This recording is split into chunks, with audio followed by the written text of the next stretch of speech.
So Final Fantasy 15's main composer, we've been talking about this lady a lot today, Yoko Shimomura. She also composed Parasite Eve, as well as just an absurd amount of Final Fantasy games. A lot of Parasite Eve, a lot of Kingdom Hearts, Mario and Luigi, Rise of Mana. She's all over the place. She's like one of the many great composers that Square Enix has in their back pocket, and they can just like summon at any moment. I would argue, because of the Kingdom Hearts and Final Fantasy 15, I would argue, for me aesthetically, she's my second favorite to Nomura. And in fact, not Nomura, sorry, Nobuo Uematsu. Okay. And in fact, this may be one of my favorite Final Fantasy scores. Now, I know you have some problems with when it's used, and we'll get to that in a second. There's not a single track on this game that annoys me. Many of the tracks fill me with awe. I don't think I'm ever going to get sick of the Somnus score or like the battle themes or anything. The final boss theme with Arden was great. Yeah. And I dug the shit out of that. I loved the score of this game. I even liked the ending song cover that they chose for this game. I thought that was great too, and that wasn't her, obviously. But yeah. I thought the music was great in this game. There's nothing that I'm listening to in this soundtrack that I would be embarrassed by. Yeah, that's fair. That's a good. And that happens usually once or twice in every of these Final Fantasy games, or many if it's FF8. Yeah. So I think this is something I've been saying for a few weeks. I think that when the soundtrack to this game is great when it's great, and it's fine everywhere else. I think the orchestral pieces where they've got like the chorus when Ramu gets summoned is like one of the best things in the fucking world. It's just huge sounding. I'm just like, oh my god! And like the fight against Titan, fucking phenomenal. The fight against Leviathan blows me away. But there are a lot of points in the game where the music is just it's ambiance. It's ambient, and even more so than Final Fantasy 12, I would say. Like, it's less memorable than 12 in those moments, but it has higher highs. All right, maybe that's it. Maybe I'm just noticing the higher highs, because I'm not noticing the lows. They're high. Someone says something about, I'm surprised you guys don't hate Altissa's music, but I can't remember Altissa's music, so maybe that's another thing. It sounds very French kind of sounding. It's like... But it's also mixed kind of low, so maybe... I also hate Altissa's layout, so maybe I just I go there with a sense of dread. There you go. I have to talk about that in gameplay. Town sucks. It's not very big. It's just really complicated to get around. Yeah. And whoever did the layout, I hope they were publicly hung in the city, within the city, not in real life. I hope whoever made the city plans for Altissa was executed. Because after they were fired, and they were like, we have to stick with the city. Yeah. They made a little model of him. Yeah, they just burn him in effigy every night in the town square. Altissia, right? Yeah. He's one of the people at the end. It's not Nyx, it's the Altissia guy. Oh my god. Arden's like, fuck this guy, dude. I hate this fucking town. I hate it. Come with me. 2,000 years and I still don't understand the layout. Yeah, I still get lost, knocked. But...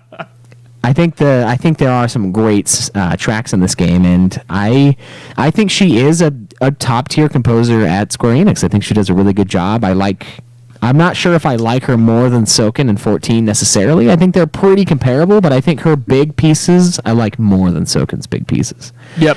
The only one that might compete with it is the Soken stays on sort of the rock and roll side, which I like, but she is a little bit more classical. And I fucking love classical music because it's huge. Yeah. Classical music is like, metal from forever ago. There you go. That is exactly what that shit is, dude. And I dig the shit out of it. Yeah, and I think it's huge. I think it's a blast. I would say she's on par with him as far as composition goes. And there's some great stuff. Now, one of the almost double-sided blades in this game, I would say, is the ability to the ability to turn on music from the car.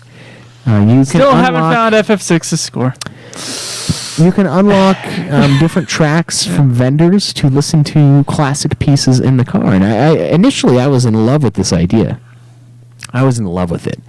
I thought it was fantastic. It's like, man, I can go back and listen to all my favorite tracks from 7, from 10. And now that I'm thinking about it, I don't really like it that much. Like, the idea of it is really cool, but I think the game should be able to stand on its own two legs with its own soundtrack and not have to worry about. I don't understand why the it rest didn't of it. have its own soundtrack as one of the options. It had Kingslave. There were original ones, but it was like weird, almost like J-pop kind of stuff. I don't know what it was. It was odd. I just changed it. I thought they were all from different games. Maybe they were crazy. Maybe I wasn't paying attention. I don't know for sure.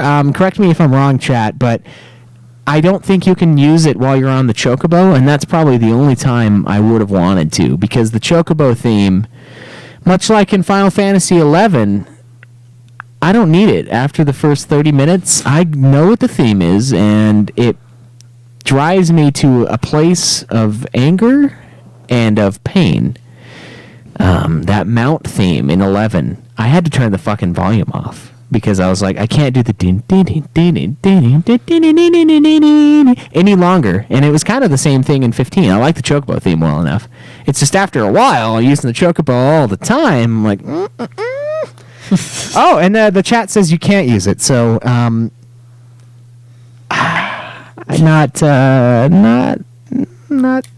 not okay with that. I think that would have been the one time. You know what I'm saying? Like the theme of it just gets kinda... I didn't use the Chocobo enough to get annoyed by it. Really? So yeah, my personal experience is I liked the music and I was never annoyed by anything in the music, which is an important thing for me. That is good. I mean, there's usually one or two tracks, like you said, that drive you nuts. Like even in 6, even in 6, where it's the auction house thing. Yes, that one's bad. That one's terrible. That one really might have been 5s, but that was still bad. Yeah, there's usually one or two that I'm like not too keen on, but for the most part, I do think it had really high highs, like I said. And overall, I would say I have a positive feel towards the soundtrack. I'm glad I have the Super Mega Ultra Hog version of the game that has the soundtrack in it. I'm glad I have that. Yeah. Now, the bad part is that it's on a fucking Blu-ray, and I can't listen to it on my CD player when I go to sleep at night because I don't have a Blu-ray alarm clock thing, so I'm not some fucking freak. Yeah, I think if it's the same way as the FF10 Super Ultra Hog Edition that had the Blu-ray soundtrack that had a shitload of tracks in it, if you had a Blu-ray drive, you could copy the files over. Oh, really? Yeah. Okay. Maybe I'll do that because I like listening to music when I go to sleep. So I think you could. I don't know. If not, there was like a big, huge slideshow anyway. I'll find out some way. But for now, I'll just use my FF5, FF6 one. The only bad side to that is that the Terra's theme is like 16 tracks in or something like that. I'm like, that's all I want. It's just Terra. Just fucking fast forward. Great song. It is. It's the ultimate song, I think. But I have great feelings towards the soundtrack. I think it's really good. I dig the shit out of it. It's one of my favorite aspects of this game. And it was since the beginning, like just trailer music. I mean, they've kept kind of the same music. I think her and I guess someone saying that there was another composer involved in this game. I think they probably just composed like, I don't know, maybe 30 tracks for the game and then called it good and moved on. And then throughout development, that was kind of the music that they stuck to. Yeah. So yeah, and I like it. The case. I don't know if I like it quite as much as you because I do feel like there are some lesser aspects, but there's some really fun tracks and really great listens. So I think it's a positive force in the game. All right. Well, do you want to answer some questions? Yeah, let's pull some up. What's up, Twitch? We come back to you. We come back. Come back. All right. Jesus Cristo. So much. Let me get some water real quick, actually. You do that, big boy. Start sounding like my cat in a minute. What, been talking for 6 hours or something? Yeah, something like that. 60.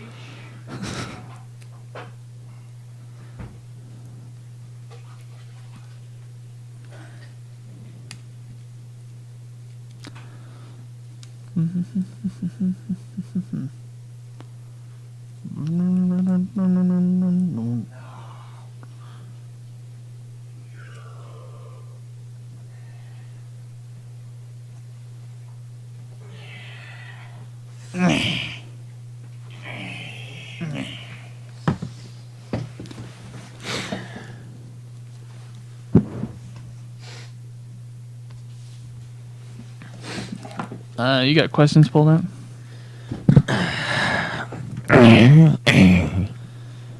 Yeah, I do. You ready?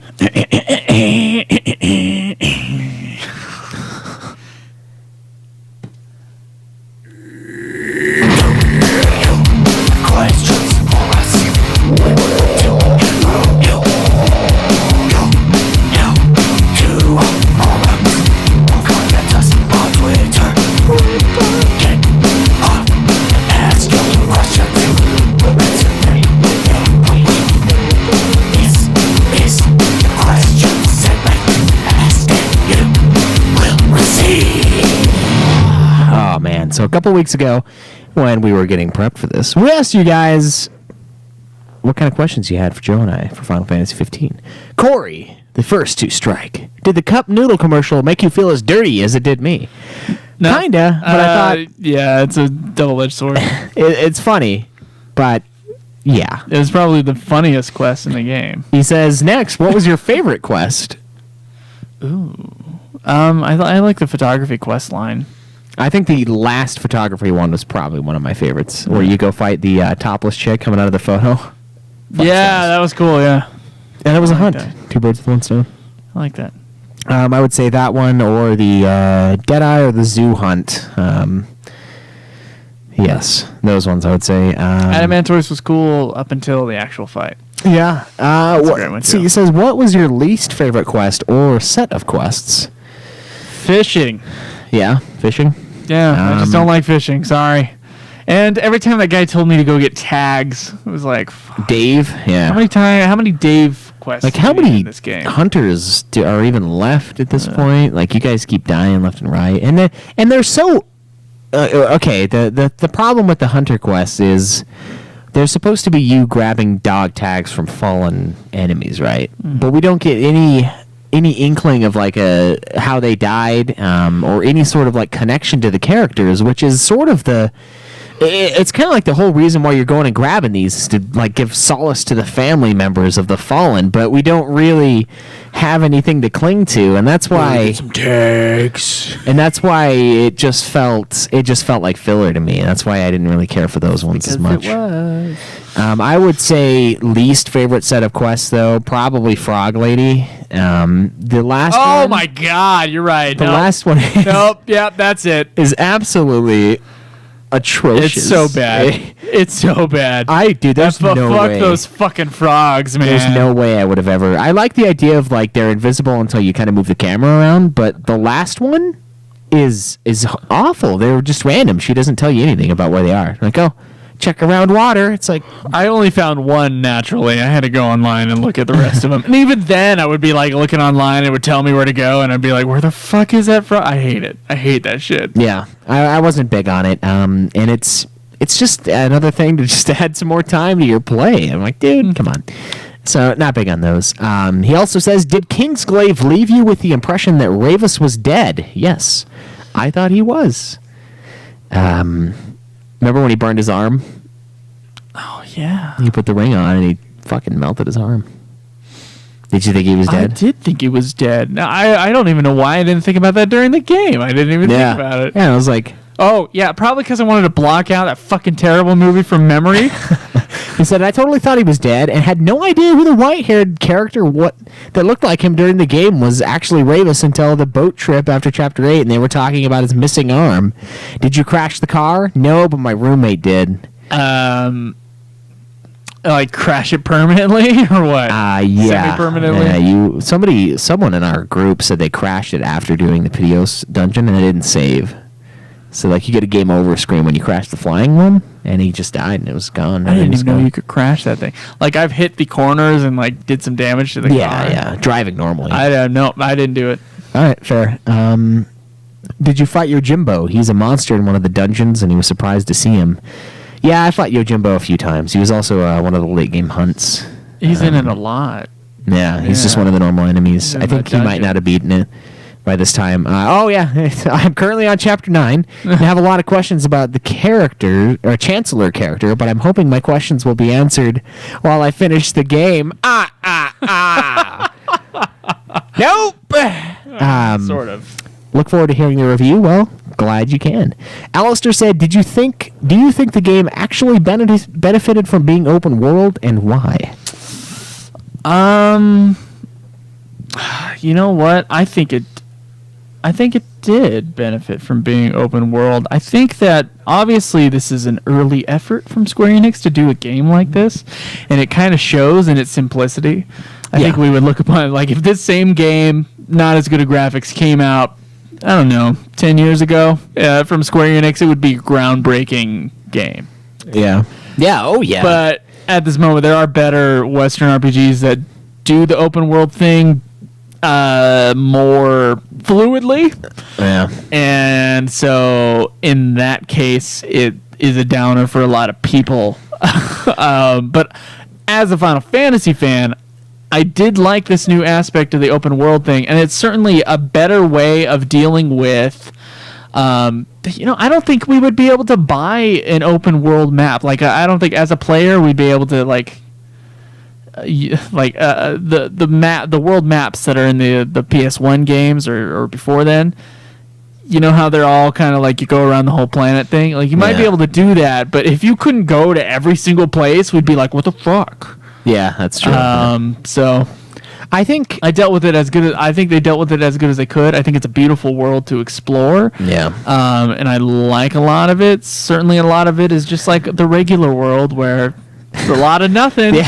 It's like it's a beautiful world when it's a beautiful world, and then sometimes it's just Kansas where it's just flat, and I hate it. See, I walked 80 miles this summer, and there's some areas that are amazing, and some areas where it's just kind of dry and crappy. And then there's the other 79.5 miles. You don't step on a rattlesnake as you're walking along. So, yeah, I would say I like it.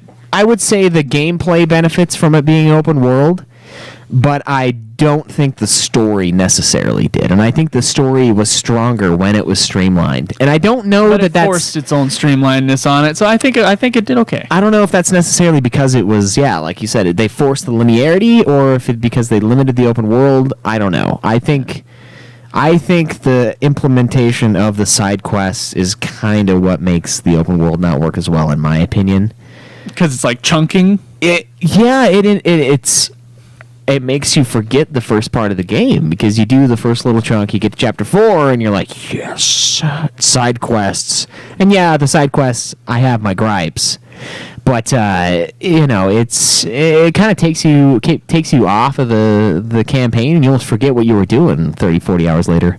And I don't know, so I'd say it's kind of a mixed bag with the whether or not it benefits. And I think gameplay-wise, I do think it does. Like the combat, I think it greatly and benefited. Battles. Yeah. I think, That's what I loved in 12. I think random battles are just a thing of the past at this point. Isn't that something that you liked in 12 eventually? Was like the openness of the battle?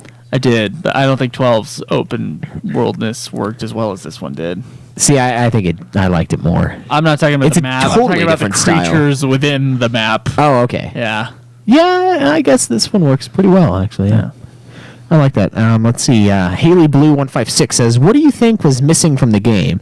Did you feel any emotions toward the ending of the game? Did the ending surprise you, and in what way?" What do we think was missing? We pretty much covered that. I think we covered that in the story aspect. As far as gameplay is concerned, oh man, I don't know, man. There's a lot that this game offers. I guess just better hunts would be my thing. Maybe just like 13 or 12, maybe less hunts but cooler hunts would have been the way to go. Yeah, there's like 90 something hunts, I think. There's a lot. I got like pages and pages of hunts that I did. So maybe that is part of it. Maybe they just tried to go a little overboard. Maybe a little bit more quantity and less, or quality and less quantity. Also, one of Tabata's things that he does. Crisis Core, you remember me talking about the side quests and that? Yeah. Stupid and the same thing. Okay. Right. Would have done it if they wouldn't have started doing death all the time, but it's kind of just the filler mode. He just throws in some sad ending and fills the rest of the game up. Throws in some sad. I actually did feel some emotions. I felt some emotions of awe at how amazing the fucking middle section was with the Leviathan and Lunafreya dying and all that other stuff. I also thought the ending was beautiful, despite me maybe not understanding it the first time through. The emotion of the four friends, like, it pulled me through the game, and I thought the very ending, and coming back to when they were pushing the car, I just thought it was beautiful. I thought it was a wonderful ending, and I had one single eye kind of water up a little bit, and so in which case it was a good ending.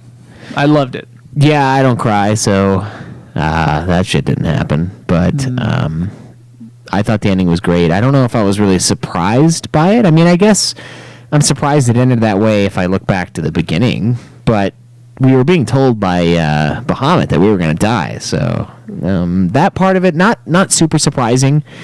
But I am surprised at the ambiguity of the ending. Not that it's more the way they made it ambiguous rather than it being ambiguous, because Final Fantasy is kind of laden and heavily laden with these weird, complex plot lines that don't really make sense sometimes. So we take it. And that's not why this one is ambiguous. It's not ambiguous because it doesn't know how to explain itself. It's intentionally ambiguous, and I think that's why I really love the ending. Yeah. It's great. So, good questions, Haley. Silver Shade says, personally, I felt the story was a little thin. Not sure if either of you feel that way, but if you do, what would you have liked to see added to the story? I think we covered that pretty well. That. There's expository scenes missing, and then the scene in the World of Ruin needed to be there. Yeah. Batman 2J, what did you think of the final dungeon? Beat you to it, Shinru, says. But seriously, do you guys think the Western RPG style works for Final Fantasy? Would you prefer the series to continue in this open world style of gameplay and perhaps sacrifice certain story elements? Or would you like to see a more linear game but with amazing story? I liked dungeon design in this game. Yeah, I liked it a lot. And it's not all dungeons are necessarily classic dungeons, but some of the dungeons are like little canyons or something like that, or like a riverway or some other shit. Yeah. Or like the trail up the mountain is considered a dungeon in the game. I thought that the dungeons, for the most part, the ones that I experienced, there's some extra ones I haven't touched, I think they're really great, and I think they add a lot to the game, especially in the extra gameplay aspect mode. Yeah. So I thought they were fun too. Final Dungeon was it was cool. That's just Insomnia. Insomnia, right? Yeah, I would say Insomnia. I thought it was very cool. Yeah. I think the final area is garbage. The World of Ruin, but I do think the final dungeon was a lot of fun. Going back through and seeing the city fucking wrecked. It's the first time we're back. I mean, I did think World of Ruin was going to be bigger, and apparently it was. Yeah. Yeah, that's what I hear. Yeah. Let's see. Do we think the Western RPG style works for Final Fantasy? I would agree with what Joe said earlier. It's kind of almost a shadow of what is to be in the future if they continue on with this. I don't know if I necessarily want them to. I think they can do a better job at it. Yeah, I do too. But this feels like more worlds, more areas, I would say. Yeah. I need to see more and maybe different textures. With 13, we got a different texture for each area.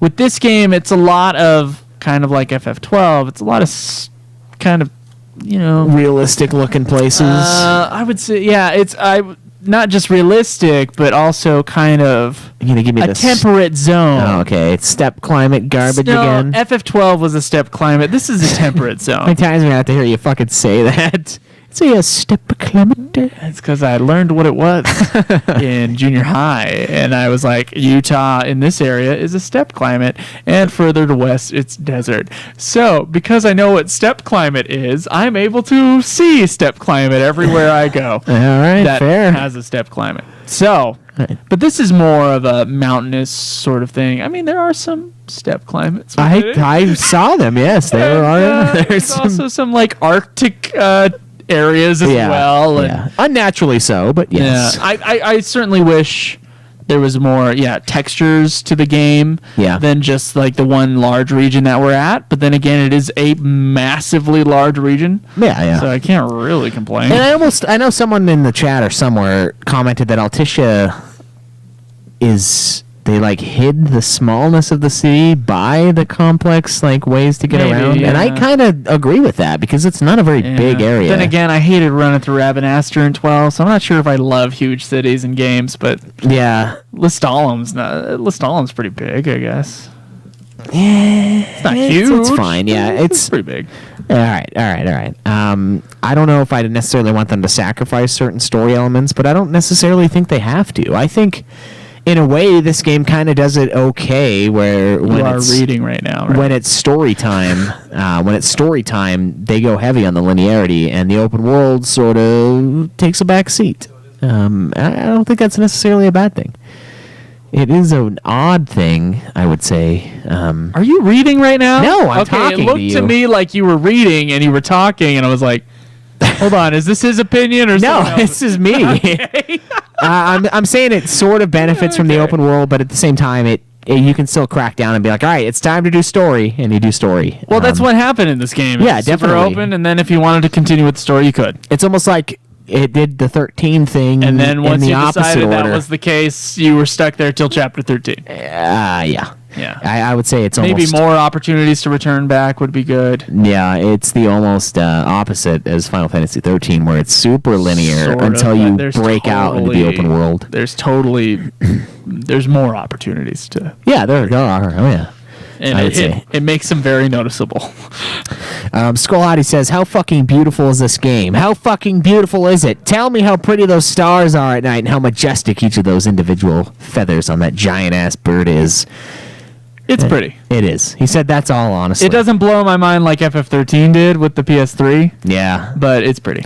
Oh, wait. Also, were you confused about the ending? It took me a day of thinking about it until I really understood. I love the ending, but it can easily get very confusing, especially if you stop to do side quests for 40 hours. Agreed. Yeah, I had some confusion. And it's not necessarily that it's confusion. It's just ambiguous to us.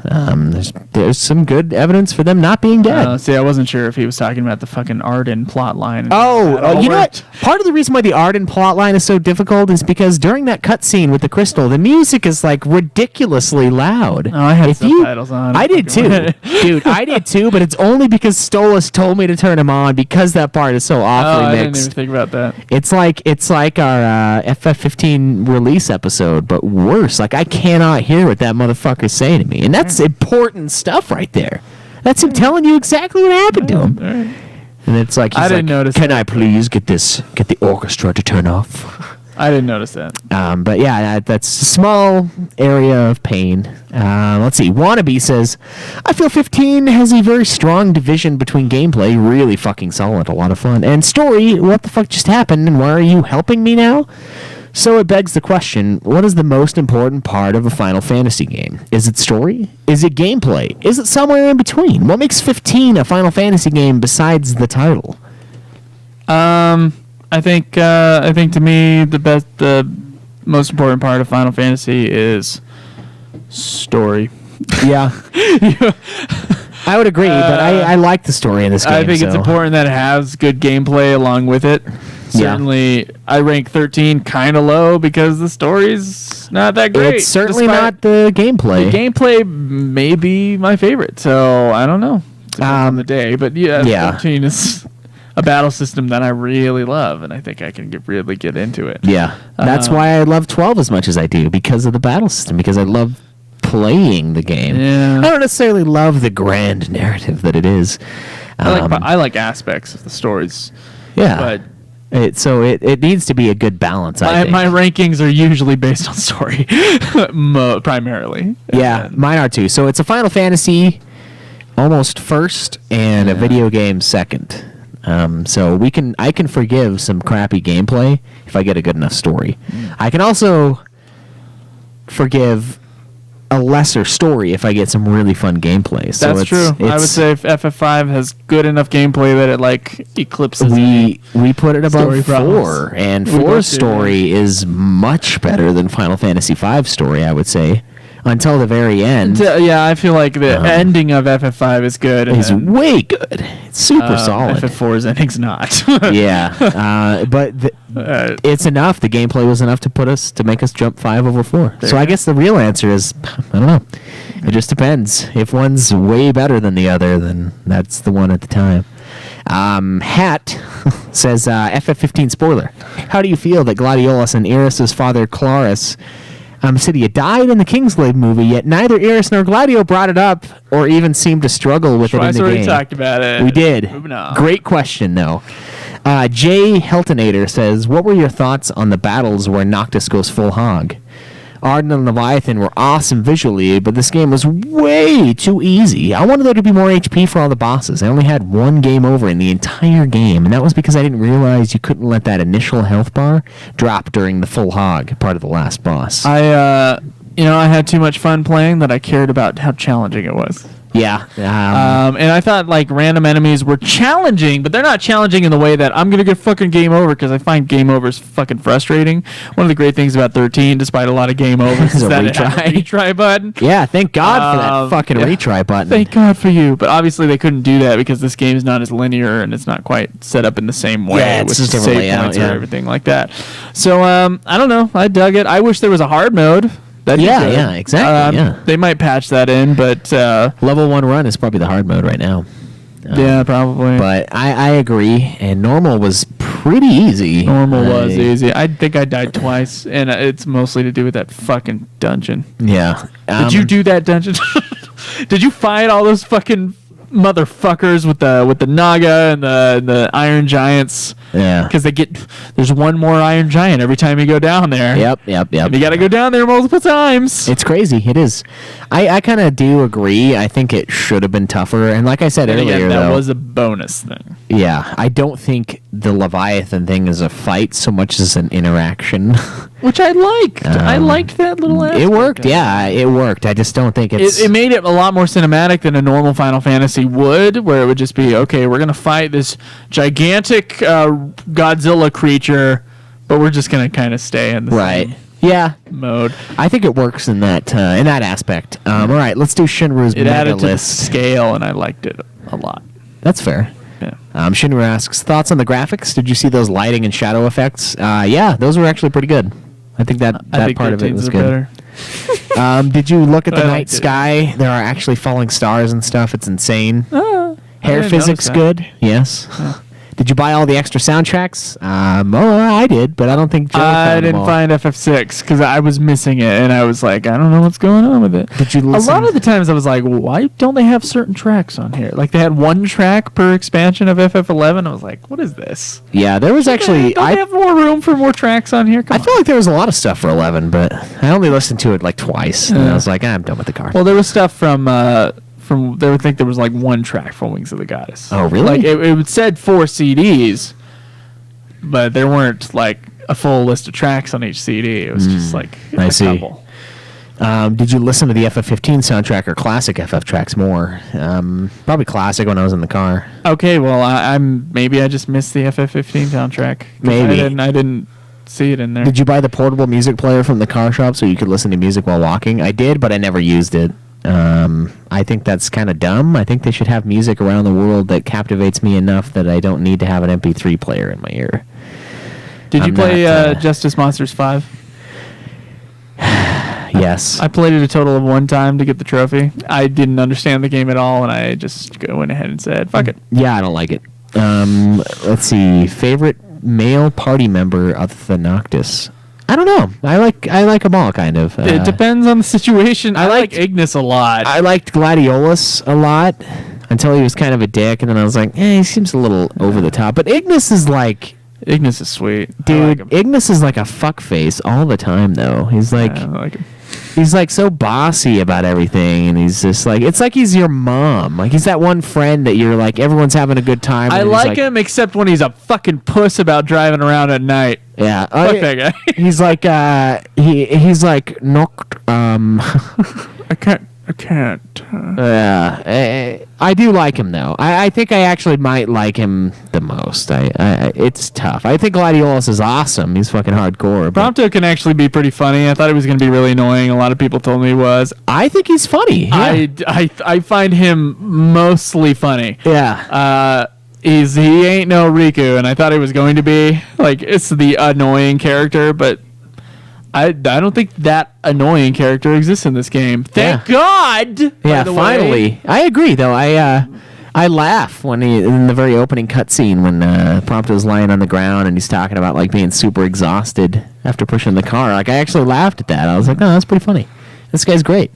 But Ignis is probably the coolest, and it's almost surprising how much of a badass he is because he's the chef. Like he's my roommate. He's the guy that cooks and has glasses, but he's crazy. I think they did a really good job with the characters. Maybe not so much the development of them, but they're all likable enough in their own way.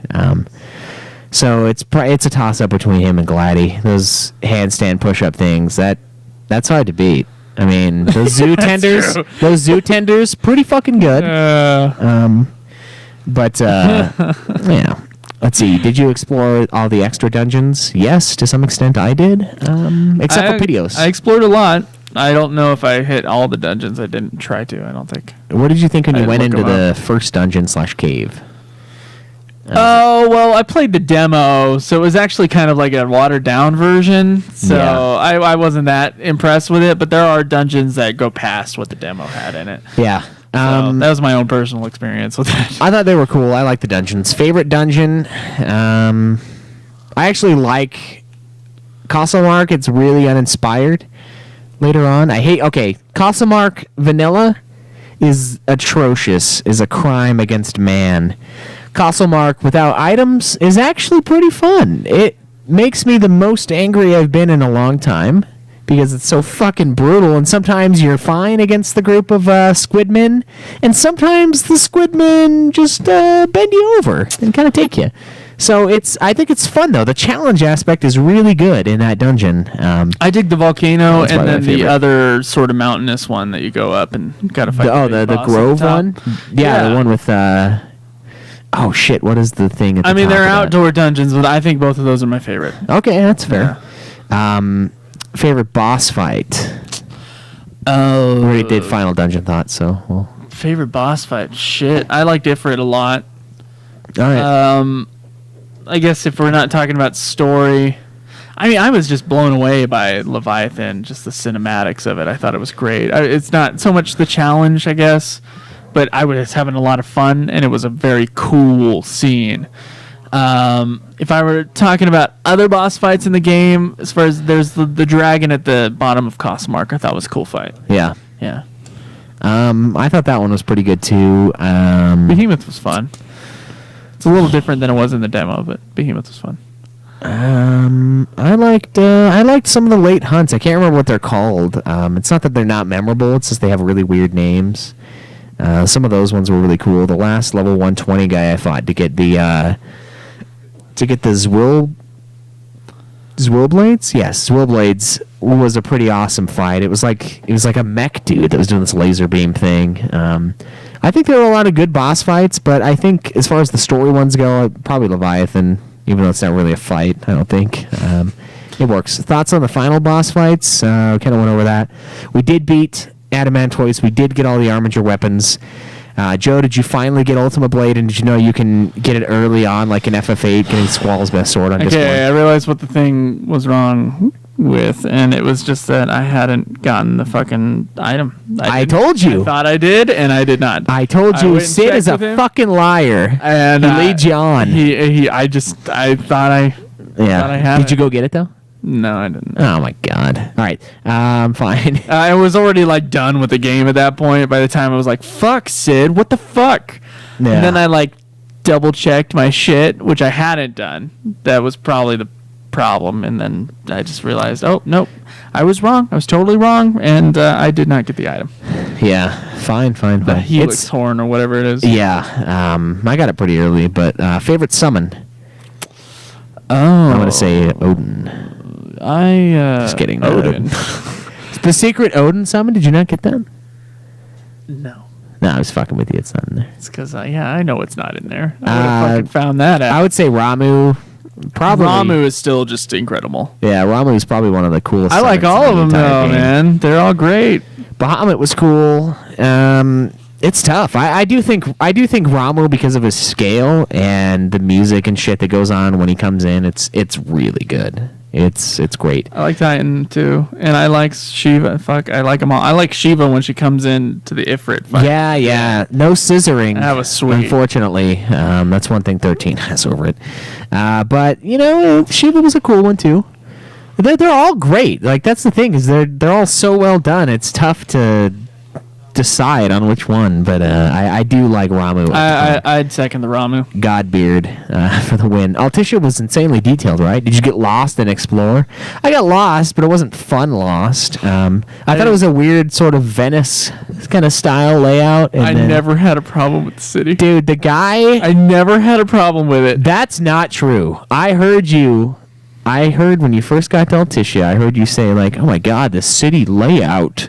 Like, it's a fucking maze here. After I understood where the boat lines were, and if I had a quest on there, I'd have it on my map. Yeah, it's okay. Not I know how to get there. It's not. It's the first time. Also, when the guy, dude, the gondola guy. The last time I went to the city, he was like, gondola, and I was like, yeah, don't ever say that again. And it's like, just for that, I'm skipping your gondola ride, because that was odd. I do kind of like the Venice style, but I think the layout of the city is it's like one of those, what's that fucking artist who creates those fuck off things where it's bending over top to bottom? I don't know. It's one of those things I know what you're where talking about. I don't it's know. like they're so far down the rabbit hole, they're like, fuck it, we're just gonna build where we can, and it's gonna be all fucking confusing, and no one's gonna know where to go, and just the city's fucked. We're just accept it, man. Accept it. We're gonna keep building on top of this and that, and it is a beautiful city, though. I love the way it looks. I just don't really enjoy navigating it necessarily. What did you think of the 4 people hanging from the ceiling at the end of the game when Arden's sitting on his throne? Very creepy image. Yeah. Can't remember who everybody is. He says, did you notice Nyx, Ravus, Regis, and Luna? Was it Luna, really? I didn't notice. I didn't notice who it was. Yeah, it's mostly apparitions, I think. Unless maybe he pulled them from the afterlife. Oh. I don't know what the fuck's going on. Come on. Theory. Did you figure out Aeolus, the Emperor, was the forest guy following you around in Chapter 13 that couldn't be killed? Yes. I noticed it more the second time through. That final Ravus fight, thoughts? Afterwards, did you stay and try to fight all the enemies, or did you run off and leave your friends behind? I left them. Yeah, I said fuck off. I started fighting the enemies, and then I got really annoyed by the Iron Giant, and I was like, nope. That's what happened to me the first time. He started pulling me in, and I was like, sorry, guys, I can't handle this right now, so I'm out of here. I'm going to take all the potions and go. You mind? Yeah. Good luck, bros. When Noctis was getting pulled into the crystal, what did you think was going to happen story-wise? I honestly had no idea. I thought I figured it was going to be some sort of afterworld Final Fantasy XIV style thing, and I actually quoted it. I was like, live, breathe, oh my god, eat. Honestly, I was just on for the ride. I don't think I had a thought. I was just like, okay, let's see what happens. All right. What was going through your mind early on in the game, like Chapter 9, in terms of where the story was going? Did you have a different guess, or did you guess correctly? I think by then I sort of had an idea of what was going to happen. I thought he was going to do... I don't know. The twist with Arden and all that stuff, I did not foresee at all. I definitely thought it was going to be more of a us versus the Imperials... Right? Rather than us versus Arden, yeah. But I didn't think that Arden would play both sides and then just... Yeah, like a boss. Rip the world apart. So I'm glad that it took me by surprise, and I thought it still felt organic. It didn't feel random. Yeah, I thought there was something up with Arden for sure, and I didn't... Obviously, he's not a good guy. The movie, so... I thought it was good. I don't know if I necessarily was guessing. I just figured something was going to go wrong with him. When Noctis woke up as an adult, what did you think? I kind of already went over that. First thoughts when you saw World of Ruin? Already went over that. Did we fight the demon wall? Did it scare you the first My time? first thoughts with World of Ruin, I was like, holy shit, this is awesome. Yeah, first thought, yes. When he like went out onto the dock and the light was like a dark green sort of thing going on, I thought that was sweet. Yeah. First thought was not the final thought, though. Let's see. Did we fight the demon wall? I did, and then the demon wall kind of glitched. And I ran the fuck away. And all that was happening with the demon wall is like its arm was poking out, and it would occasionally just massive damage me. And so I was like, fuck this, I'm out of here. I did kill it the second time, though, when I came through. Did it scare you? Not really. Did you see the toneberries? Yes, I fought many toneberries in this game. Did you fight any toneberries?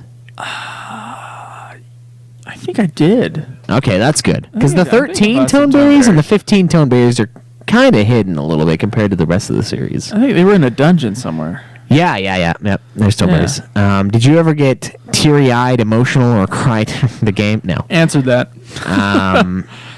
What did you think when Ignis got permanently blinded? Pretty sad, pretty crazy. Yeah, that was something I just did not see. Yeah, I also think that I did not see that coming. Every photograph of Ignis from then on, he should have been like facing away from what everybody else was looking at. Yeah, I think that would have been an absolutely hilarious addition to the game. Yesterday, I was joking about that final scene when they were all setting him off at the bottom of the stairs, and I just thought it would be so funny if Ignis was just like looking somewhere the other else. direction. Yeah, he's like facing completely around, and then Gladiolus is like, Ignis here. Just like turns him around and face him the right way. I think they could have done a lot with that. Oh my god. But, it was kind of sad. It was pretty crappy. When Lune got stabbed, did you see it coming or expect that she was probably going to die? I don't know. Did you, Shinru? Because no.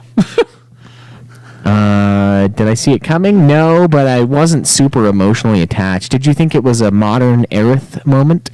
Both were in a praying situation asking for help and were killed. I don't think it's as impactful. It's not as set up as Aerith's. I think there's better aspects of the story that aren't that. I don't think that's a strong point. I think that's just something that happens, and you almost don't really feel for it because you don't see her that a whole lot in the game. Like I said, there's needs to be some more expository stuff in the more first act.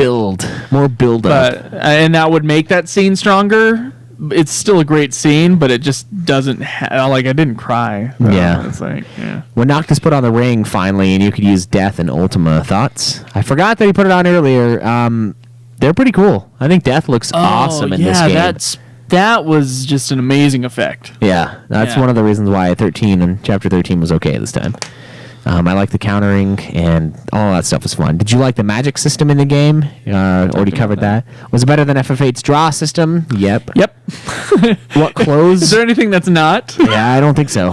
What clothes did you wear? I think I ended up with like the Kingsguard stuff in the end. Noctis had a suit that was like Forever Sprinter. Yeah, the My Chemical Romance suit. Yeah, I wore that one a lot too. I wore that one as soon as I knew. I was like, oh shit, I can sprint all day in this thing. Let's do that. Yeah, Joe, what did you think of Leviathan fight? Touch that.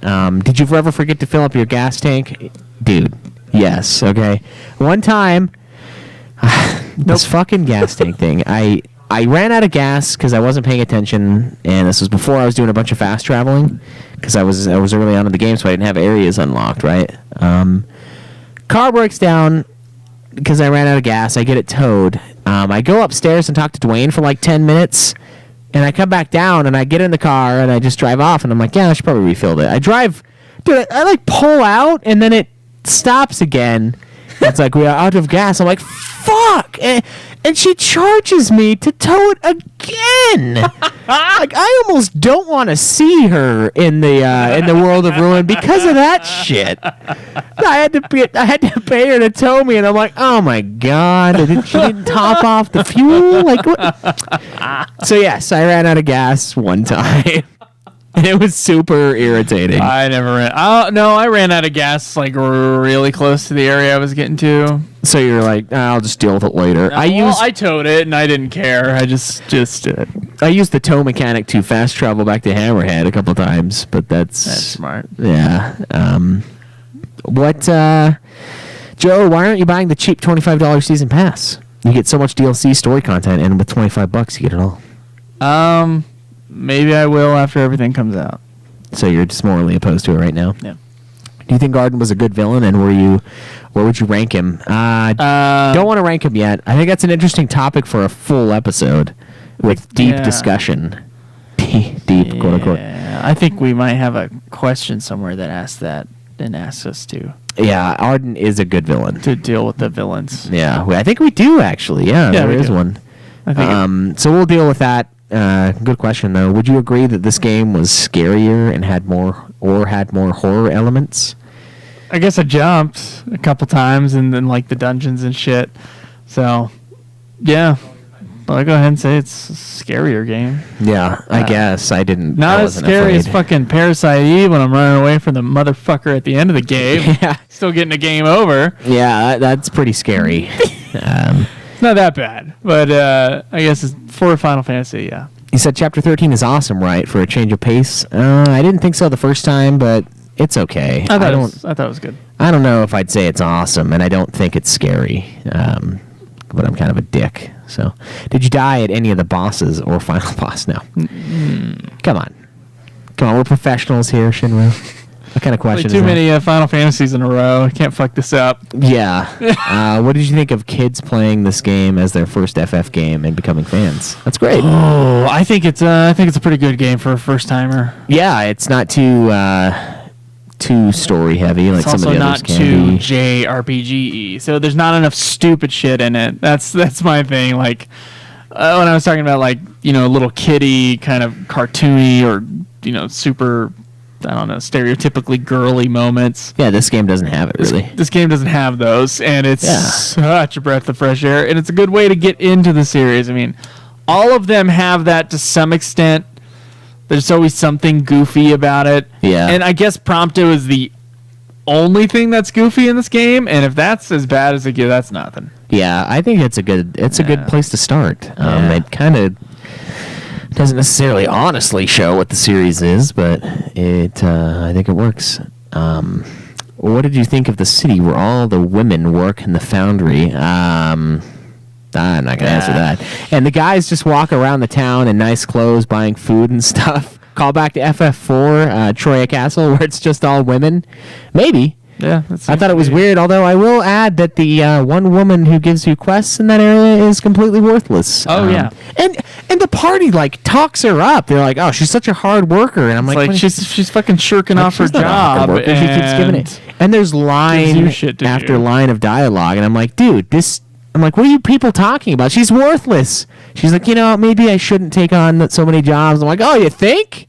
Oh, you think maybe you should do it and not me? Like, that quest line, that one's the worst, actually. No, I rescind man. it. Fuck that. Frogs. Going and, climbing those towers and... no. Maybe not. It has a practical purpose with keeping the demons out Frogs with the light. Are fucking terrible. Fuck that. I hate her, though, the most. It is kind of a callback. Did you find yourself laughing during any parts of the game? I think Prompto's line delivery, yeah. There's some funny moments. Prompto said some funny shit, and then the cup noodle part made me laugh pretty hard. I laughed pretty fucking hard at that. Yeah, it's so cheesy.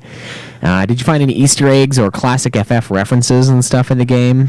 I think so, but More than the usual? I don't know. I don't know what you're asking, frankly.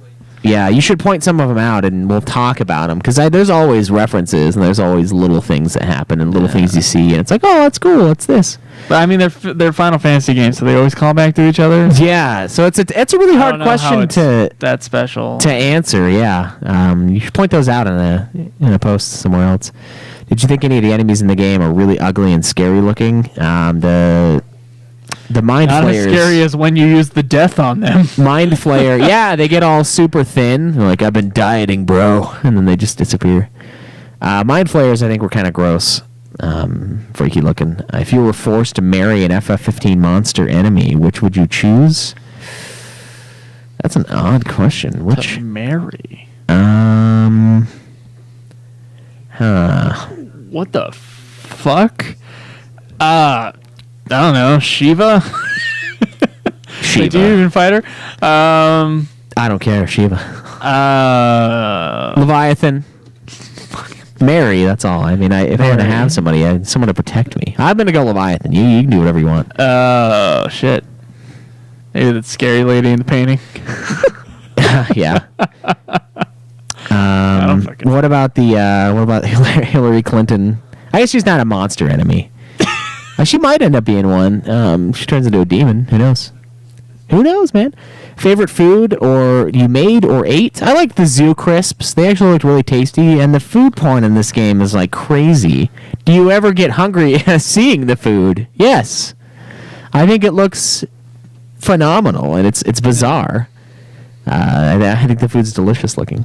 Why hasn't Cameron beat the game yet? He's having a hard time getting into it. It'll take him some time to come around. You get the flying regalia? Yes. Does the saying, more people die to light poles in FF15 than any other enemy ring true? No, we didn't wreck it. And then his final question, before we totally give up the show to Shinru, is do you think I'm a bad FF fan if I rank this game in my top 5 main series FF games list with FF7, FF9, FF6, FF15, FF5? I don't think you're a bad FF fan no matter where you rank it, Shinra. Yeah. Do what you want, dude. Do what you want. You know I'm never going to answer that question. I think if you put FF2 at the very top, there's something fucking wrong. If you search your heart, you know what the answer is to that. But it ain't, so it's fine. Fruff says, was there a part of the game that you were particularly let down by? I think we covered that pretty heavily. Mine is when Noctis comes back after 10 years being away, and when he's reunited with his friends, there's almost no grand welcome.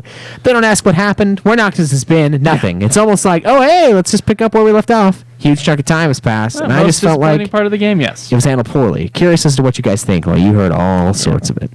Forgot to ask, what is the better metal song in FF15? This one? Or this one. Fuck, I don't want to do these because we're going to get banned on Twitch. We'll do that later, Shinru. He said, oh, yeah. Okay. He's defending himself going full hog because we said to do that because this is a big deal review. Oben Ya says, Tabata hyped up Arden early on, saying he would top all other FF villains. Don't have to address how he compares to the others, but as a baseline, did you like him? Do you think he wanted to die or kill Noct more? Kill Noct more, but he also wanted to die. Yeah, I think so, for sure. A few other questions. Did you develop any go-to strategies for combat? Yeah, I ended up using Overwhelm pretty heavily, and then when I got into that Castlemark dungeon, I was using Gladiolus's impulse move like crazy because of just the mass damage. I started getting pro at dodging and parrying. That was my kind of thing. That's a great way to deal with shit too. I did dodge parried until my and I didn't know you could hold down the triangle to do multiple warp attacks until I did the Adamantoise fight.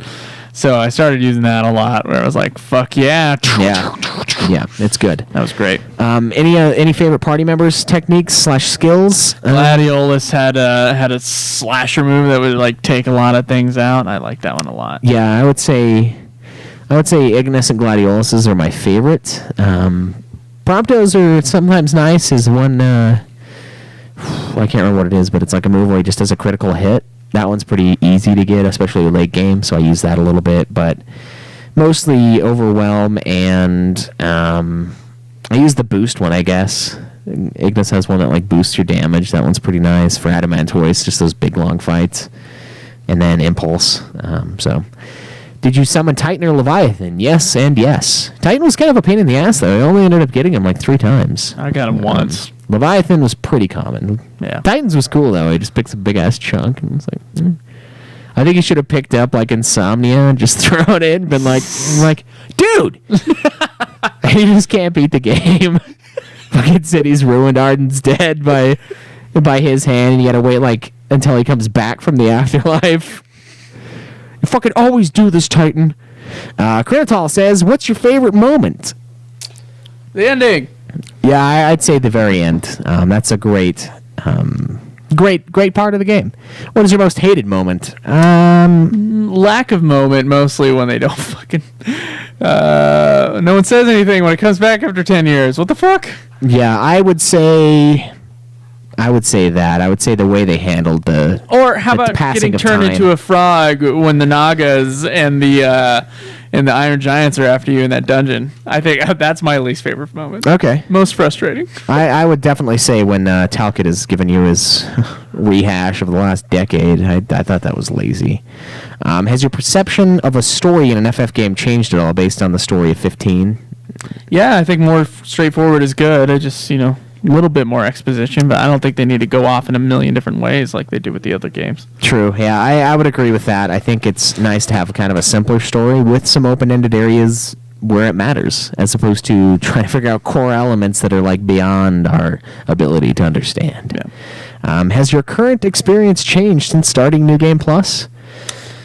Everything's faster. Everything's a huge level. I would say that New Game Plus is not really worth playing unless you just want the story. But it's... Or if you didn't level up that much your first time through. Yeah, I think playing the second time did open my eyes to a lot of story elements and stuff. Okay. So it's helpful, but... That's good. It's not really the same experience in any way. It's just me powering through and taking funny photos. Let's see. Strike Knight. Is this our last one? Yeah, it is. It says, how do you think 15 will affect the future titles? I don't think I think it'll be a minor effect for now. Because I know they mentioned they want to do a more classic Final Fantasy with 16. That's something that they've talked about for a while. What do you think? They just pumped so much money into Versus 13. It didn't turn into anything. And they're like, okay, we're going to make this 15 no matter what. And... I don't know, they forced this one to be 15. I don't know. I think this almost is a natural answer to 13, though. And I think this is the way the series should go. I think it should try to take the best out of the JRPG and the Western RPG and put them together. And certainly this didn't take the best out of the Western RPG. Yeah. But it took a lot of the great stuff out of the JRPG. So I would say definitely drop the choose-your-own-adventure fallacy that this game kind of gives you, where the options don't really do anything. And you're the king, and you say one thing, and the party does another thing. I don't think it worked. I don't think Final Fantasy is the right series for open-ended stuff. Yeah. Then they'll do one that's great, and I'll say something different later. Yeah, that's fair. He asks, did the car on rails take away from your experience? No. I didn't enjoy it as much as I thought I could have, but I just used the chocobo for my mode of transportation, really. I liked the fast travel. Yeah, I guess that's true. Would not watching Kingsglaive made you question the game more? Yeah, only in the parts where they put in clips from Kingsglaive, which seems like something they probably did last minute. Seeing Insomnia get wrecked, where it's just quick flashes of Kingsglaive. I guess those I'd be like, what the fuck's happening here? What? I guess it's the city, but now that we know, it's oh yeah, this is when Kingsglaive... I feel like if Kingsglaive didn't exist, they would take more time to do more stuff in the actual game, as far as oh yeah, your father was fucking slaughtered. Yeah, I think the thing that bothered me more than that was the addition of the Omen trailer, just helter-skelter, tossed in as a dream sequence. I didn't care for that very much. That one felt wrong. It felt like... Because when we saw that Omen trailer, I was like, oh my god. All this awesome story stuff where you end up killing Luna Freya and all this crazy shit. And I'm like, this doesn't happen, and it's a weird dream sequence, and it's almost like they threw it in because they're like, hey, remember this thing? Remember that material that we gave you? Here it is. So I didn't like that more than I didn't like the Kingsglaive callback stuff, I would say. Okay. I would definitely recommend watching Kingsglaive first because it chronologically happens before, but I don't know. It's still a shitty movie. And this game, I'll tell you what, the story is way better than in Kingsglaive. I would agree.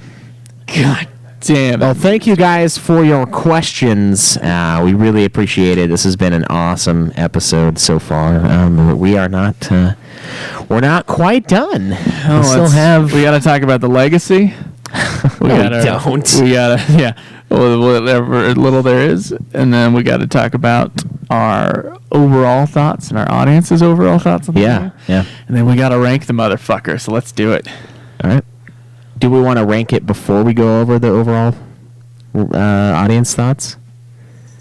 No, we usually do. We talk about the legacy, we talk about other people's thoughts, and then our closing thoughts. Are the rankings? Yeah. I guess, man, it's been a while since we've done a mainline. Let's do it. Okay. So, I also asked a couple weeks ago what you guys' thoughts on FF15 are. I guess this is the best way to look at the legacy because the game's not out long enough for us to get a legacy. I can tell you there is a fan backlash going on right now. A lot of people have problems with like, wow, they have to patch the story. There's so many problems with it. That is pretty shitty. Yeah, I think there's worse things in the gameplay they need to patch. Adam Toys. But I don't know. Go ahead. What do we got here? Shori says, I thought I was doing too many side quests till the last episode of UFF, and now I don't feel so bad. Overall, I really enjoy a lot of parts of it, and Noct being able to use any weapon type, it means if I get bored of doing all these side quest things, I can kind of switch up weapon types and have slightly different playstyles.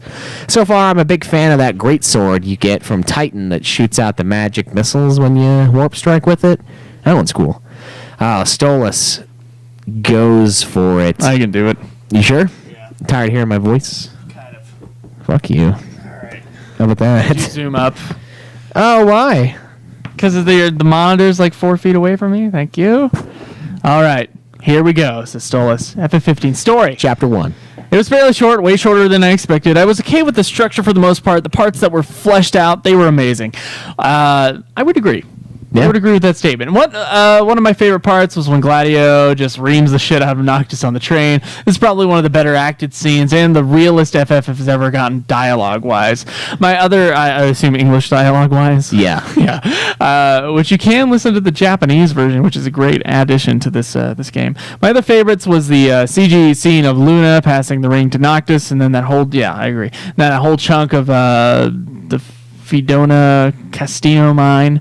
My reaction, having to eat baked beans out of a can because it can no longer cook, or the fact that you get yelled at because Noctis is going on ahead, was Jesus Square, you're actually making me feel terrible about all this. Then there was just huge chunks where the story didn't sync up or was rushed. Like it's barely mentioned what happened to Shiva when you find her corpse. Yeah, totally. Ifrit's backstory / Ifrit is the cause of the Star Scourge. It's in a book, or even really focusing on the Star Scourge until the last two chapters of the game. Some of it is in the guidebook, but there's no excuse why they couldn't find a few lines of dialogue where they can fit it in somewhere, fleshing these parts out. Oh, and just all of the Niflheim characters. That glaring chunks missing are that's just the bad part, he says. Overall, I like the story. I think Noct and company were pretty great, and overall story was better than certain FFs. Gameplay. I played Kingdom Hearts and I really enjoyed it, so this transition wasn't a big deal. The battle system overall was really good, got repetitive in certain parts, and it was pretty shallow strategy, with the exception of a few later super bosses / menace dungeons. I'm not a big fan of the magic. It was cool seeing how it affected the environment, but at the same time, it was badly designed. I did not like the grenade. I don't know why Nocturco couldn't just cast magic like how it's shown in the 2013 trailer. Half the time I either missed the group of enemies because they were moving too quickly, or if I got hit as I would throw it, it would have to recharge again before throwing it. Yeah. And it would have been cool if there were more spells other than the variation of Blizzard, Thunder, Fire, like Tornado or Quake. I kind of liked the side quests, but they were lazy, uninspired filler fetch quests. One of those million hunts, there were 3 or 4 original designs, he says. The reward, with the exception of the last hunt, the legendary hunts, the menace dungeons, 1/4 of the fishing, they were all abysmal. It didn't add anything to the world or the lore. Like, compare the side quests of 12 and then look at 15 side quests. There's a huge difference. Music, great. I wish that there was a continuous overall music rather than silence. In many aspects, I agree. Yeah. To that. I mean, you get the little it kicks in, but it's like I think it was a mistake to include music from previous titles because it takes away from the soundtrack. My favorite track though is the Ravis Eterna / Ravis boss fight. That one was a pretty bitchin' track, dude. I forgot about that. It's really good. I can't remember. I'll have to look it up later. Graphics, amazing. That last scene of CG Luna is probably the best CG work they've done. FF15 universe, terrible idea because of how it was executed. What the hell was the point of the Kingslave other than finding out exactly 2 hours? 2 hours to find that shit out. I don't know, a shitty movie. I didn't think anything was carried out over or referred back to it. Claris, Gladia, and Iris' dad, never mentioned. Ravis losing his arm, never mentioned again. Daruto. Dorito, yeah, that's what I would call him. Being Glauca, I never mentioned. Yeah. Even when Luna reappears on the highway, she's in different garb. Yeah, she's in different garb, and there's no one. They didn't even reuse the monsters that were featured in the movie in FF15. That's true. That was a weird thing. Yeah. I didn't even think about that. It feels like it was an entirely different universe. This brings me to my last point. Tabata and Co. What the fuck? I will give Tabata props for making a fun battle system and knowing how to execute a sad scene, but that's where it ends. That's funny.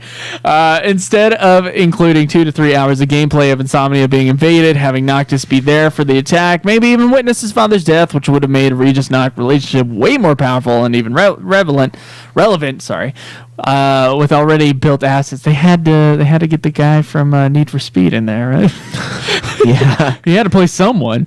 Characters and story. It's a better idea to make a movie. Pay millions of dollars to outsource as redesign / remake characters that looked amazing. Getting expensive actors to voice lines only for the movie, and redo huge chunks of story so Kingslave and FF15 could work. That money that all went to that nonsense could have gone to hire more artists and programmers to finish off a game that was very clearly unfinished and rushed. Maybe if Kingslave was good or if it flowed really well into FF15, it would have been worth it, but it doesn't. So therefore, it seems like a total waste. Because, yeah, that's when the bad movie's a total waste, basically. Kind of, yeah. Unless you want to just make fun of it for 2 hours, which we kind of did. Yeah. The pacing overall wasn't great. It was interesting to do an open world, but the formula of 4 through 9, where it slowly feeds you freedom, is way better if you are telling a compelling narrative. It was awkward that I was fishing or chocobo racing right after Regis dies. Yeah, lots and of the fishing. whole Niflheim army is after me.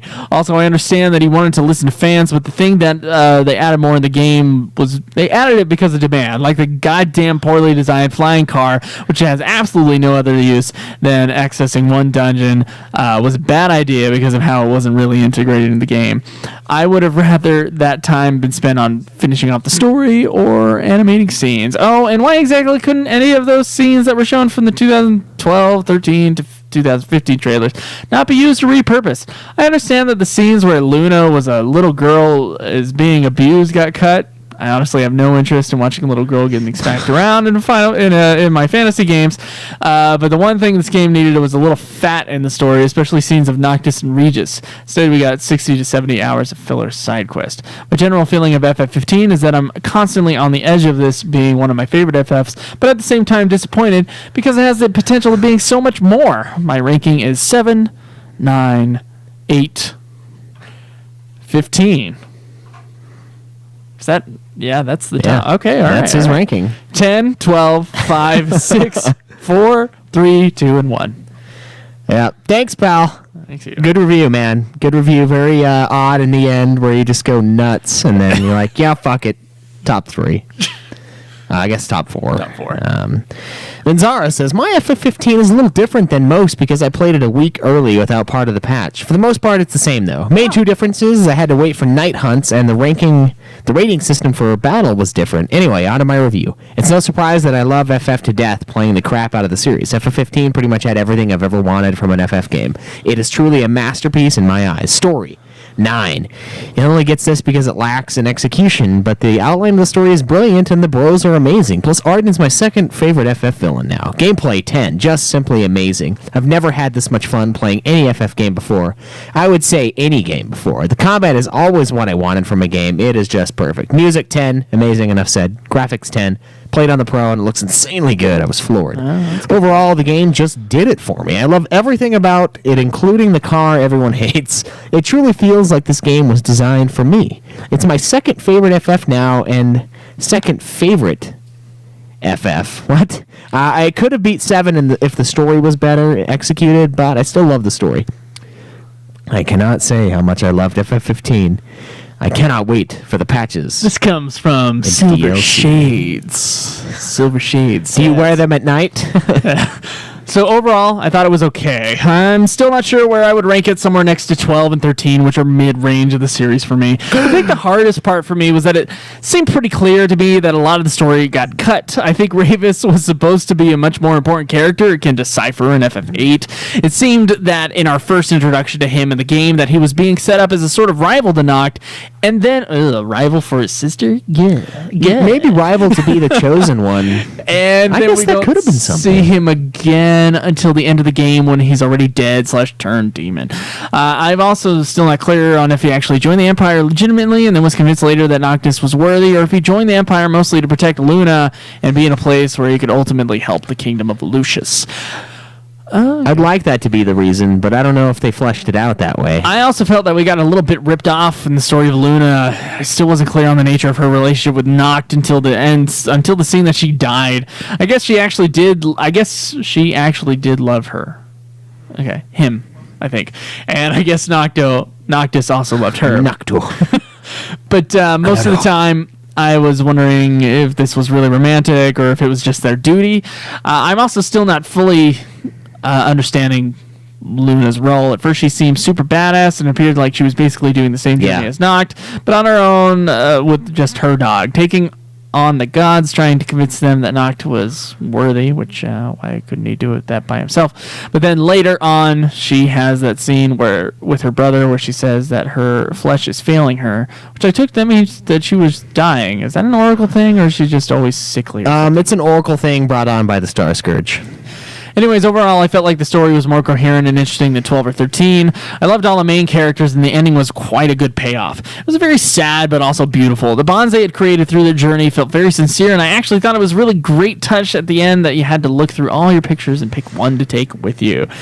I took kind of a normal one. I took everybody at the car, which I think is probably the most popular one to take. I took the one without Gladdy because he was really pissy to me right before, so I was like, visually, this game is fucking beautiful, but fuck the battle camera. That was a piece of shit, especially in the inside tomb or cave fights or anywhere that was foliage of any kind. The music was beautiful, however. I felt like mostly I only heard the same 6 or 7 themes over and over again for 100 hours. I looked at the soundtrack on iTunes. I couldn't believe that there were nearly 90 tracks because fuck if I heard more than 15 of them. The majority of the side quests sucked. They didn't really flesh out the world for the most part, and mostly consisted go here, get the thing, and bring it back. There were a couple that I did enjoy, however, and there were a few unique things like taking pictures of stuff. The hunts were okay. 12s were superior in my opinion, though. And because there were so many available, it was kind of annoying that you could only do one at a time. Yeah, that's really one of the toughest parts. There were also some weird things going on with the world, like why is a span of 3 countries only 2 cities at Crown City and Lestalem? Does there literally everyone live? A truck stop? Fucking weird. Also, why did Lestalem only do women get to run the power plant? That's just weird. I felt like the game makers were being like, hey ladies, aren't any female teammates, but hey, you can have control of this whole season for no reason. Isn't that cool? It was fucking weird. And also, what the fuck were those women wearing? Why couldn't the protective gears have weird holes in the legs so I could see their panties? God, dude. That's a good question, though. Oh, yeah. I was also disappointed that after you go to Ultima, you don't really get to explore the other continents.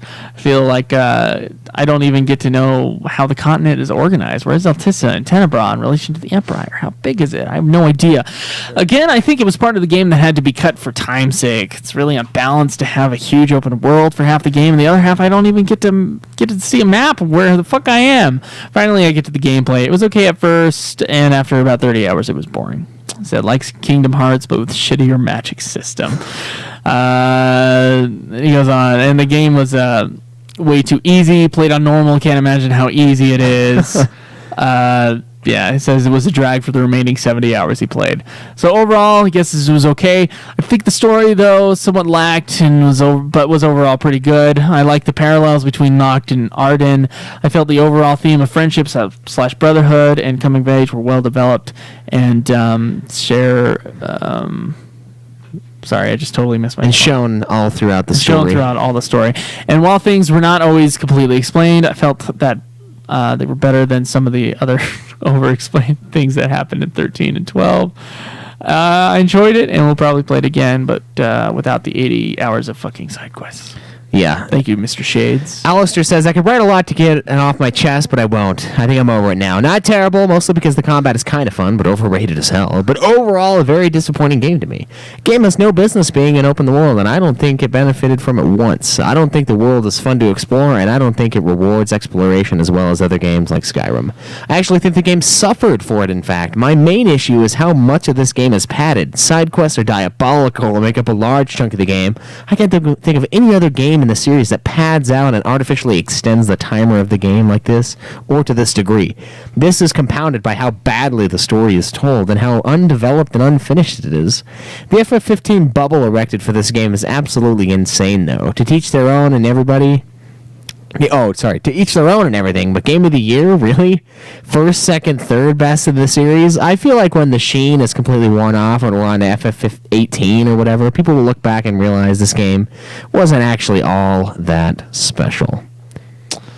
Wannabe says, great game, good FF. 15 was a great departure, interesting departure from the traditional Final Fantasy. You having like a stroke? Gameplay and battle mechanics were great. 9 out of 10, lots of fun, engaging, had a fair amount of depth. Story, on the other hand, was lacking. It's there somewhere, but not where it needs to be. With a movie, an anime, and all the other side material, the big moments were diminished, or even lacking where they really need. I should have finished the story 2 weeks earlier than I did, but I found myself returning to the main hub world to run around and do side quests because it was ultimately more fulfilling. There is a good FF story in there. It's just not communicated in the right way. His ranking is 7, 6, 10, 9, 12, 15, 5, 4, 14, 11, 1, 13, 8, 2, and 3. Fair.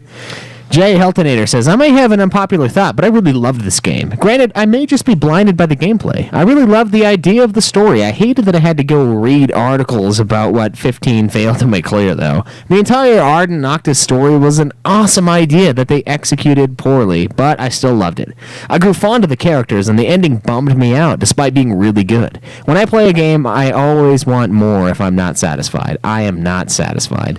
I want to know more about Eos and what happens after Noctis' death. I'm a sequel junkie, but only if they do a piss-poor job of satisfying my lust for story.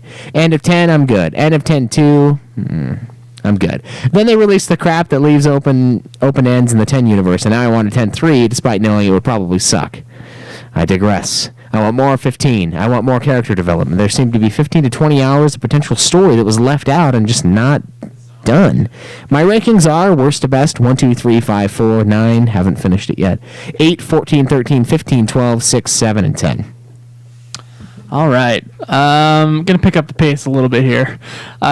Corey says, the story of this game is very similar to 6. Arden may not be as flamboyant as Kefka, but they're similar in their roles of the story. Kind of both games had a World of Ruin, basically, and it might make an interesting episode to compare the two games. There's a lot of interesting ones. I think one of the main downfalls of the game's story is that it did not focus on other characters other than Noctis. I really like the other 3 characters and how they interacted throughout the game, but I could not tell you anything about them. That is different when all the other Final Fantasy with all the other Final Fantasies, he says. And maybe they'll get some more stuff in the DLC. Yeah, another thing that bothered me was the Emperor. Where the hell is he? When did Arden assume his role? Did I miss part of the story that showed Arden killing the Emperor? Maybe I skipped some dialogue. It seems like an important part of the story were discussed while on the boat riding around in the car. I don't know. I had a feeling with Ravis, maybe they were trying to make him like a Professor Snape. Like suddenly he was good at the end, basically. Yeah, he says, I really enjoyed this game. I think they did a good job at making it playable for new players. Some of the quests were annoying, but I kept coming back to them. I'm not a big fan on DLC, but I may purchase the season pass for this game. All right, Hat says, in general, if Square continues to release games like this, they are going to run their franchise into the ground. My vote, take the budget Square used to pay for Kingslave and just pay Sakaguchi to direct a game again. While I realize he wasn't the sole creator of a lot of our favorite games, he at least understands that the point of the franchise is to tell a story. For the most part, he felt like many aspects of the game was subpar at best and attempted to copy ideas from other successful Western RPGs. Questing seemed reminiscent of Skyrim's, but less engaging. Character development between the bros was great, implemented better from The Last of Us, he agrees. He thinks there's too many things that are simply told to the player within the story, and he's not really involved. Luna Freya's death didn't bother him because he never interacted with Luna Freya in a meaningful way. According to the Ultimania, it says Noctis and Luna only met each other for a few weeks when they were small children, yet for some reason they still plan on getting married. It sort of shits on the childhood friend thing, too. Yeah. It was only a couple weeks. It's not in the game. If it were him, he'd specifically focus on the ring, getting the ring from her. Yeah, maybe. Hook up with Iris. He doesn't feel like there's much of an obligation. Doesn't work for him. Infuriates him when he sees people say that they need to watch Kingsglaive and Brotherhood to understand what's going on. He said, I, for one, actually fell for this, paid the $10 to watch the movie. Only ate it to wonder why neither Iris or Gladio brought up the fact that their fucking dad died protecting Noxus's dad in the movie. Furthermore, many aspects of the story are poorly told. He feels like he needs to read the fucking Ultimania book. He's also annoyed by the fact that major events continue to happen in the game, but he was never able to actually witness it. He still has no idea how Ignis actually became blind. POV type things. Well, Gladio went for an entire chapter. World of Ruin, Cindy, people, come on. Core, no. You do play a single character in the game, so it kind of focuses on them. Yeah. It's a little different than some other Final Fantasy. How about we use Umbra to make sure Ignis doesn't go blind? We could save Luna and maybe go about this entirely in a different way. Honestly, I feel like it's a good story. Execution's bad. Prime example, while playing the game, I started the mission called something like Avenge Jared's Death. And I was like, who the fuck is Jared? Fair. I'm glad there's DLC coming out to try to fix it. It's kind of annoying that I've already beaten the game, and thus any future experience with new DLC will not be as fresh or new. He was suckered into believing the gameplay was great. Thinks it's horrible. Car's annoying. Quest is a nightmare. Town designs were a nightmare. It feels like the inn and shops should always be near the parking lot, not buried balls deep in the town. Tons of extra shit that had no purpose. Gladio survival skill. The other changing your clothes. Every good quest, there were 15 shitty quests that repeated the same shit you already did a million times over. Said the battle system is all about faking difficulty without actually being difficult. Once you figure out how everything works, which does take a while, it's just far too easy. Holding the block button down makes you completely invincible to 90% of the enemies. From here, you have to do is warp strike, return to the warp area, refresh your MP, and rinse and repeat. Also, if you sense a boss is about to hit you with their ultimate attack, simply use a potion or switch to another character, and all characters involved will be invincible. Lastly, I felt like I was playing God of War half the time with all these scripted boss fights that require no strategy but simply mashing the circle button. In closing, this game just felt as if it wasn't done. There was some real potential with it, but I can't imagine a world in which we look back 10 years from now with fond memories of this game. To put things in perspective, I went back and beat Final Fantasy IX right after beating 15 to see how much it compared. Hands down, Final Fantasy IX told a much better story. Ranking 9, 10, 7, 12, 6, 8, 13, 15, 4, 5, 3, 1, and 2. 7 was his first. Shinru gave it a 9 out of 10, and he has a very large review saying that. True Hoax says, should keep it short. Him or her, we'll keep it short. You know, I see a light blue logo, and I just assume it's a girl. I don't know what's wrong with me. Anyway, it's passable, but not more than that, they say. Flaming Asian Cajun, the one nation, blah, blah, blah, blah, blah, blah, blah. It says, story's kind of an awkward point. Wasn't the worst FF story, but it wasn't the best, so kind of mixed I'm looking at. Overall, it says, I'm not sure if this is the general attitude of the game, but it's pretty clear to me that it's not a perfect game. It's not the best FF. But something about it will suck you in. You'll want to do the quest. You'll want to get into the fights. You'll want to explore each location in the world. And you'll want to keep on playing. Why? Because there's something about this game. That's why FF15 was my favorite game of 2016. Someone cool said he enjoyed it, but it wasn't super engrossing. Gameplay was fun and horrible during Chapter 13. Story left him puzzled and not fulfilled. He enjoyed 40 hours of story gameplay, but a Final Fantasy, we expect more depth and story and cohesion. So many missed opportunities. Makes me think that Square Enix doesn't know how to speak to the hardcore audience anymore.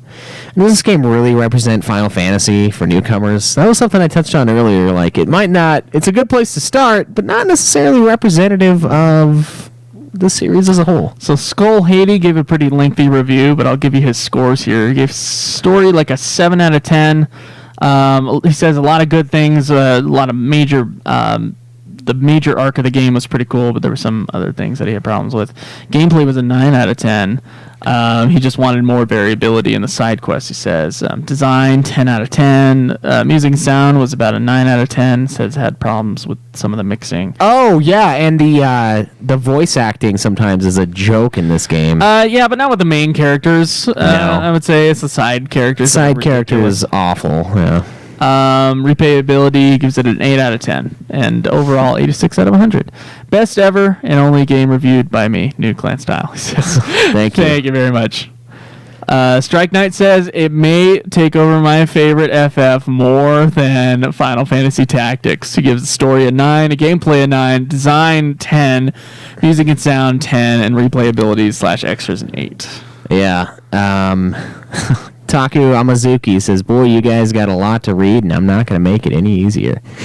It feels like the story was rushed. No time to appreciate it. Anyone but the main 4. Combat, some of the people have issues with the spells, and some say the battles are too hectic. He personally doesn't think much should be changed, so pretty positive on the soundtrack. Boss battles, game really shines on these over-the-top boss fights. Tad intimidating, but very satisfying. Endgame and overworld. Enjoyed looking around the world. It's very aesthetically pleasing to look at. However, it is a little bit too big, he thinks. He doesn't mind walking or driving, but it does get a little old after 2 hours of playtime in a session. Extreme dungeons, he's only done one of them. Doesn't pique his interest. They're pretty lame, actually, except for the Castle Mark one's really fun. Music is absolutely phenomenal. That's what he says. Overall, he thinks the game is very unstable. Story doesn't allow you to feel attached to anyone except the main crew and leaves out information in both story and combat. Did anyone else know without looking at a guide or hearing from someone if you attack and then delay the button mashing, you can actually perform the finishing strike that's supposed to be at the end of a combo? How about the unlimited running? If it wasn't for the fact that I was using the circle button to run and letting go at the end of the stamina bar, I may not have known how to infinitely sprint. This few things I thought would have been nice to know. I enjoyed this game in a fair bit. It's not high on my list, but that doesn't mean I hate it. I hope I've added something to this review. Sorry I haven't read everyone's. It's late, and I need to go to bed. Rankings from highest to lowest. 10 or 9, 14, 7, 15, 13, 8, and 1. All right, Obanya says FF15 was an FF that left a great impression on me, even if not every aspect was impressive. And yeah, it's got a lot of stuff. Said he cried during the credits. Sorry, man. I got like 20 minutes, and we got to wrap this up. Oh shit, you're right. You got to go to work, huh? Yeah, I do have to go to work. Oh fuck. So I think this is the longest review we've ever had. Yeah. And there are a couple more, guys. It seems kind of a mixed response from many people. Let's just do best rankings here. Okay. His 10, 6, 9, 5, 12, 4, 7, 14, 15, 13, 11, 8, 2, 1, and 3. Favorites. 10, 12, 5, 6, 14, 15, 11, 13, 2, 4, 8, 7, 11. What? Yeah. 11 Who was that? Twice? That was for Open. Yeah. He hasn't been on the forums very long, so. Credital says Final Fantasy 15 is finally completed. He's got a big-ass, decent-sized review. Kyo live at home. For a main Series FF game, I believe that Square has finally found a great structure for their future games. They did a great job in creating a world that you could really enjoy. I only wish that they filled out more areas in the game and allowed you to travel freely throughout other great lands. It barely feels like a world map. That's fair. Yeah. David says story did not make sense. And the ancestors are dicks. Let's see. They are dicks, yes. Complete dicks. Those fucking kings of past are really vindictive and hateful. Yeah. And what did Felicia say? She's the last one here. Not quite done yet. Should be done by tonight. Hate the load times. That makes sense. Those are pretty long. She's going to put the game at number 3 at not just 10 out, just a bit. God. Oh, nice. Okay. I play to replay it for sure. She plans to replay it. Disappointed about the lack of anything happening when Noct puts on the ring. I mean, really, what the fuck? After seeing Kingslave, I expect a cutscene here. I did too. I expected something like huge there, but then it was like, well, he is kind of the king line, so I guess maybe it doesn't happen to him. Yeah. No, that is what's supposed to happen. Yeah. He's not supposed to be harmed by it. But right. It seemed like it needed to be a Lord of the Rings-esque moment, and it just wasn't. No. Okay. All right, Schweiss, your overall thoughts on the game? I think it's a good game. I think it's worth playing. Play it. I don't know. I don't want to give too much away because we're going to do the rankings here in a sec. But I do think overall it feels like a good Final Fantasy. I think I enjoyed the gameplay. I put 100 hours into the thing and not a lot of time. So I did keep coming back to it. Had a lot of determination. Hate the side quests, but honestly, I did keep playing them. Like there's something about it. Like you guys are right. We all feel it in a certain way, except for maybe Alistair because he hates them. to no end. There's a poll. There's a poll that makes you want to do them, and I don't really understand what it is because I acknowledge that they're not that great, but it exists. So, yeah, good game. I enjoyed it. I enjoyed my time. I thought that in many aspects it was great, and I thought it fell in a few. Yeah. Once again, the holes in the story were kind of annoying, but then again, there were such big, huge highs in the story as well that I almost think like it negates those. Yeah. Like I said, I think it's the second best ending in the entire series. Maybe not the greatest opening in the entire series. It opens in a very odd way, and you always expect kind of a big, huge opening in 15, but maybe because it's different and starts with people pushing cars, it's kind of a cool thing. I actually thought it was really refreshing the first time I watched the beginning, and so I don't know. That's fair. I feel like this game, it did so many things different. I love the straightforwardness of the story and everything like that. I thought the gameplay was pretty good. It's not my favorite battle system in the series by far. I think it's kind of in the middle high ground as far as like weapons kind of work really well. I thought it was a good battle system though. Great looking game, great sounding game. The bad guy was great. I loved the four main dudes as characters, even though some other side characters weren't fleshed out that well. Yeah. I thought it was a really solid game in the series, and I'm not I'm not a hater on it. I liked it quite a bit. Creditall says to get it on the show, 15's number 4 below 7. So there you go. You got your rankings. All right. So our original ranking, Schweiss. Yeah, I had to dig these up from the grave. The grave. My voice is getting epically gravelly. Caleb Schweiss's are 7, 6, 10, 12, 9, 5, 4, 14, 13, 8, 11, 2, 3, and 1. And my rankings are 6, 10, 7, 9, 5, 12, 13, 8, 4, 14, 11, 2, 3. You doing this so we don't influence each other? Joe's splitting the page in half. Here's the deal. I'm gonna write mine down on my paper without showing you, and you can write yours down on your paper without showing. Not looking. Without showing me. Are you ready?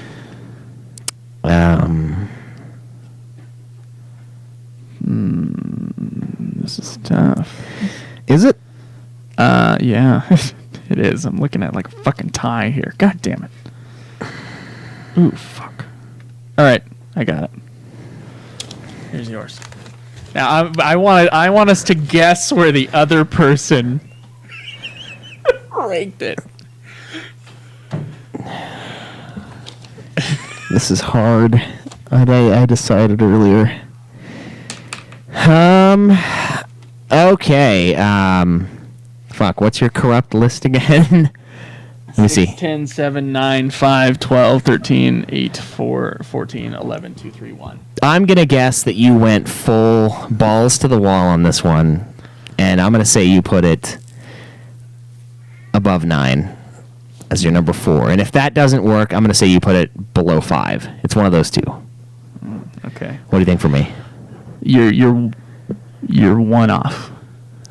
Oh, okay. Okay. All right. I think that you put it. Oh my God! I think you put it between 5 and 4. You're one off as well. Okay. All right, Schweiss. Oh. All right. So Joe's ranking for the Final Fantasy series 1 through 15 is as follows: 6, 10, 7, 9, 15, 5, 12, 13, 8, 4, 14, 11, 2, 3, and 1. There's mine. Oh my God! Let's see what we got here.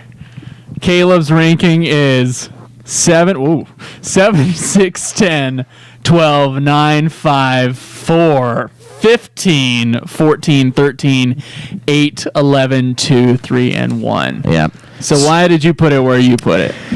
I don't think it's as influential as 4, and I think it has some plot problems. I don't think it's quite as grand, but I definitely liked it more than 14. I feel like I enjoyed my time in it. I gave it its due time. I don't think the side quests were that great. I was never going to put it above 5, I don't think, just because of how solid 5's gameplay is.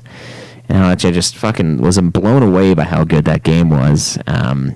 I just kind of think it's a middle ground Final Fantasy overall. It's got a lot of great things going for it, but it's not one that I can justify putting above Final Fantasy IV in my mind. I don't think it stacks up to it musically. I don't think it stacks up to it within the confines of the series quite as well, but it's, I think that's why it belongs there. What about you? I got mine, of course, between 9 and 5, so it's my 5th highest ranked Final Fantasy, just under Final Fantasy 9, which is under 7, 10, and then 6. So I don't think it can really stack up to 6, 10, and 7 because story-wise, it doesn't quite have like all those. It has some much less, some plot holes in it, and that's really the problem with 15. It's got some plot holes, and it's also like got some camera gameplay issues that really are plaguing it, and they might be fixed with DLC, admittedly. Yeah, like 15's ranking might move up in the future just because of like how it's being developed, which is messy, but yeah, man. But because of 9's solid story throughout, I would have to place 9 just above 15. I was really having problems with that. I almost feel like they're kind of tied in my mind at the moment. But 15 extra-wise and 15's gameplay, I think it might be just easier and funner for me to play rather than 5. Okay. And I do think it has a story that far outweighs FF5.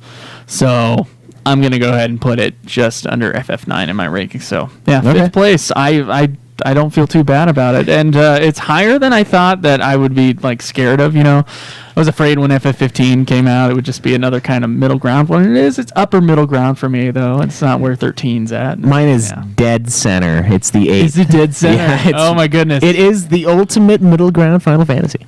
And there you go. In my mind. All right, you want to reiterate just in case we have to listen to this episode again next Yep. time? Mine are 7, 6, 10, 12, 9, 5, 14, 15, 14. Wait, what? 7, 6, 10, 12, 9, 5, 4, 15, 14, 13, 8, 11, 2, 3, and 1. And mine is 6, 10, 7, 9, 15, 5, 12, 13, 8, 4, 14, 11, 2, 3, and 1.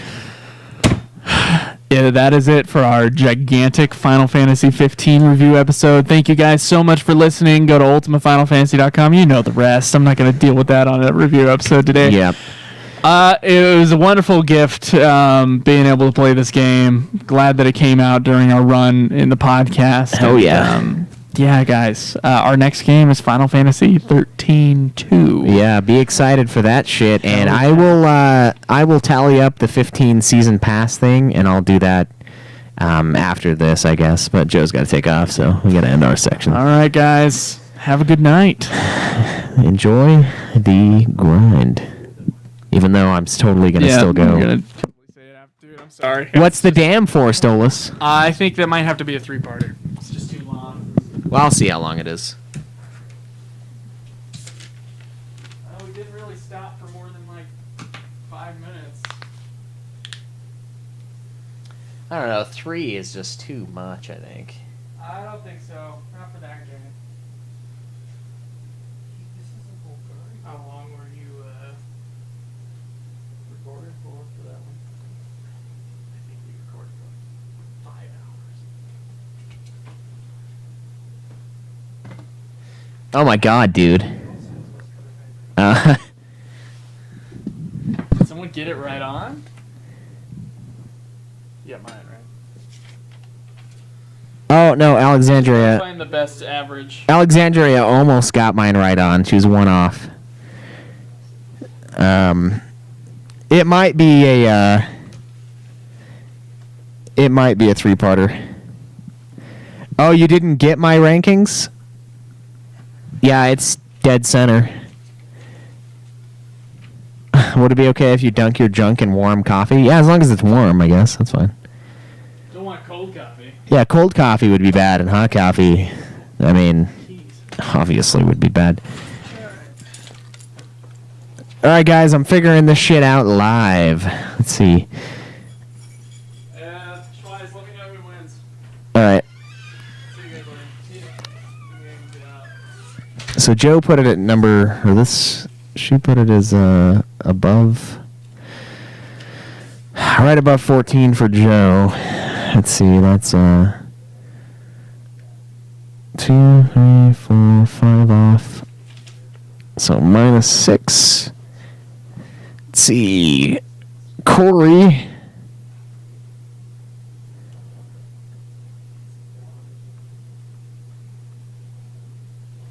-3.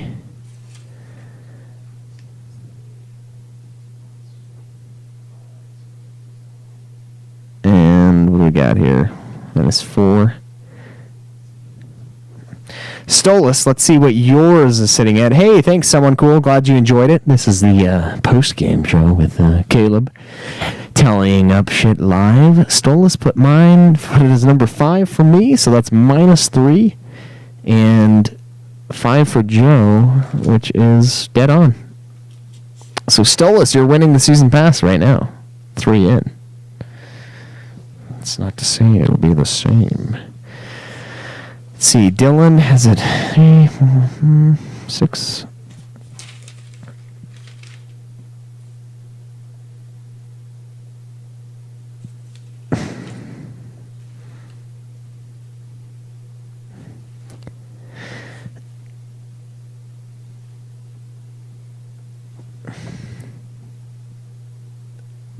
Dylan has -2 on me. 1, 2, 3, 4, 5, 6 for Joe. So, oh shit! I think Dylan and Stolas are tied right now. That's number 6. That's 1 off. 8, 6. Yep, you guys are tied up. Del Rey Pete had 7, 6, 10, 12, 15, 9, 5, 4 for me, and that is -3.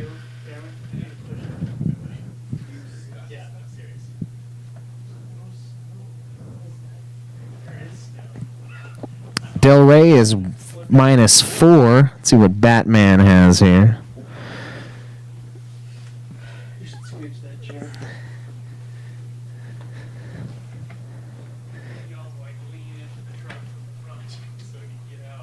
Um, 2, 3, 4, 5, 6, 7, 8. So 2 for me. And 1. So 3 off. Damn, we got some ties here going on.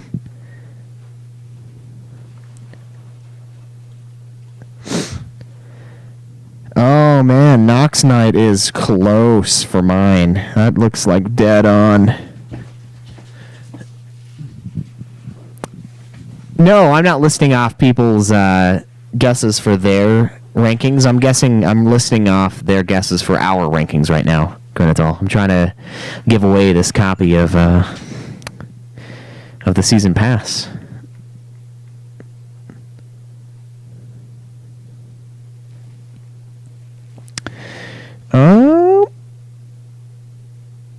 Four.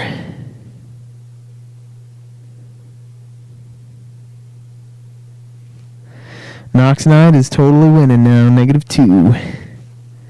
Shinra says give it to Joe. Skull Hottie says his guess is 6th place for both of us. That puts Skull at 3 off. So a good second place. Darth Jamu doesn't want it. Matunica. Let's see. 4. He has 15 as 5th for me, so that's 3 off. And 3, 4, 5, 6th for Joe. So that's 1.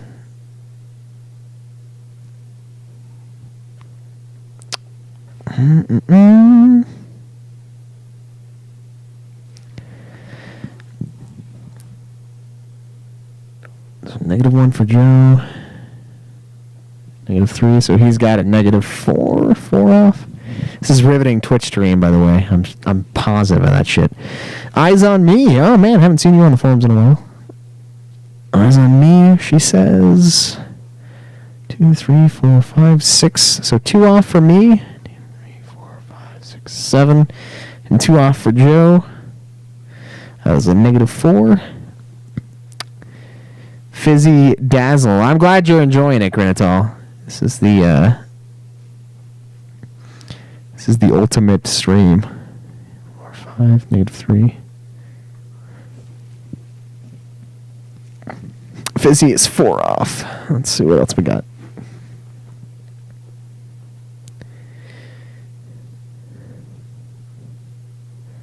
Loki Lionheart has 15 and 7th for Joe, so 2 off. 5 for me. That's 5 off. So -5.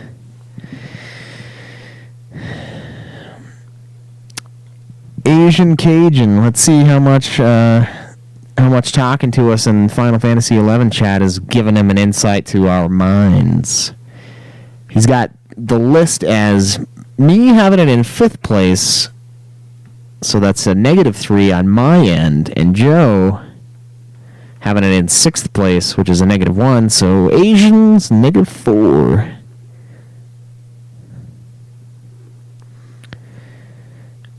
Alright, Felicia thinks I'm going to put it above 15 ahead of 12. So 3, she'll have it as 4, so -4.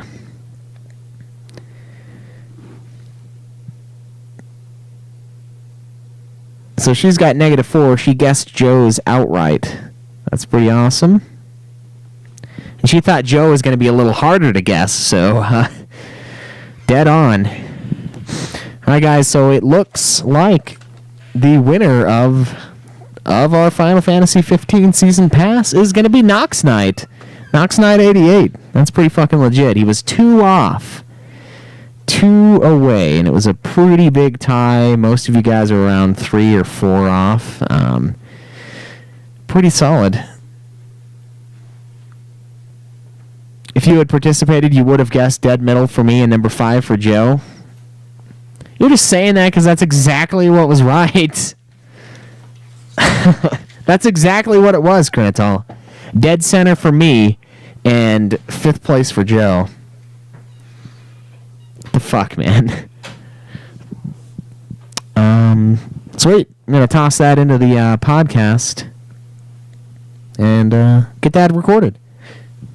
Alright, so I decided, because I had an extra season pass, I do this little giveaway dealio, and I've gone through and I have found the winner of this Final Fantasy 15 season pass.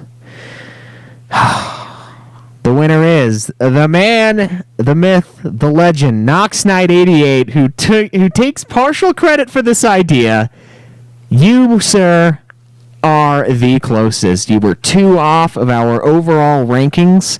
You guessed it would be, for me, 7, 6, 10, 12, 9, 5, 15, 4, 14, 13, 8, 11, 2, 3, and 1, and that is spot on. For Joe, you assumed it would be 6, 10, 7, 15, 9, 5, 12. Yada, yada, yada. So far, so forth. And, see, I put it below... I put it below 4. But, no, you're 1 off. Dude, you almost mastered this fucking thing. You're 1 away from having the perfect Ultima Final Fantasy guess for our rankings on the series. Good job, Nox Knight. I'm going to send you a message on the forums and get you the download code for your Final Fantasy 15 Season Pass. Hopefully you're on PlayStation. If not, I'll just buy you a separate one and I'll give it to somebody else. So, yeah, man. Good job. Thank you all for participating. This is a really fun contest. I wish we would have thought of doing something like this earlier on in the history of the show because, as you know, we don't really rank the sequels and prequels and spin-offs and whatnot. So, yeah. Glad you guys participated. Hope you all had fun, and I will talk to you next week. Enjoy the grind again. You did have lots of time with us in 11 and 14, Crenitol. That is very true. So, should have put in for it, man. You would have had it.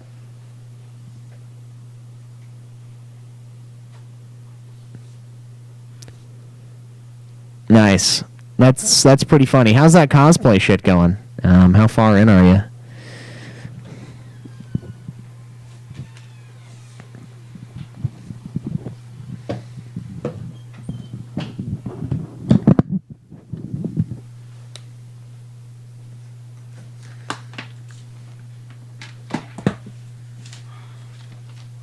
You said yours was the same as Corey's? Yeah. That was 4 off. I didn't think you were going to put it so low. Really? Yeah.